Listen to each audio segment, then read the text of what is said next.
очистителli qisqacha funksiyalarni tushuntirib beraman. Ko'pchilik hozir ishlatishyapti. Hop, yoqganinglarda ekraninglarda sonlar, raqamlar chiqadi. Agar ekraninglarda foiz chiqsa, bu havoni namligini ko'rsatib turadi. O'sha xonadoninglarda, ofisinglarda o'rtacha 30 dan 60 gacha bo'lishi kerak.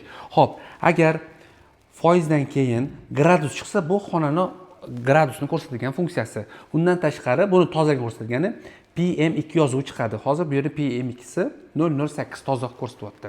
Hop, ekrani pastida A yozuvi chiqsa, bu avtomat rejim. Очиститель o'zi avtomatik ishlashni boshlaydi. Havoni iflosligiga qarab yo sekin yo tez ishlaydi. Keyingi rejimimiz turbo rejim. Agar xona juda ham chang iflos bo'lsa, turbo rejim ishlab maksimal darajada tortishni boshlaydi.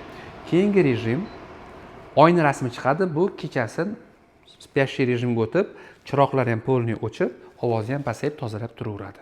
Hop, keyingi rejimimiz hop, sterilizator. Buni eng katta yutug'i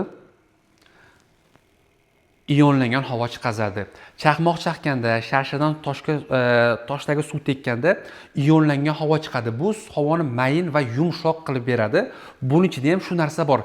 Sterilizator chaqmoqni tisirlatib, havoni yumshoq qiladi. Faqat havoni tortmaydi, yumshoq havo ham chiqazib beradi. Hop, keyingi rejimimiz reset rejimi. Bu filtri to'lsa ko'rsatadi. 1,5 soat taxminan 3 oydan keyin buni jelatindan almashtirish kerak. Hop, vohliroq to'lsa ko'rsatib turadi. Yana bitta rejimi Wi-Fi. O'zini maxsus приложенияsi bor, Smart Life degan, skachasini qo'rasizlar, ko'chaga chiqib ketganda Wi-Fi dan yoqib qo'ysanglar, kegunlarcha havoni tozalab turadi. Yana bitta rejimi lock, qulf.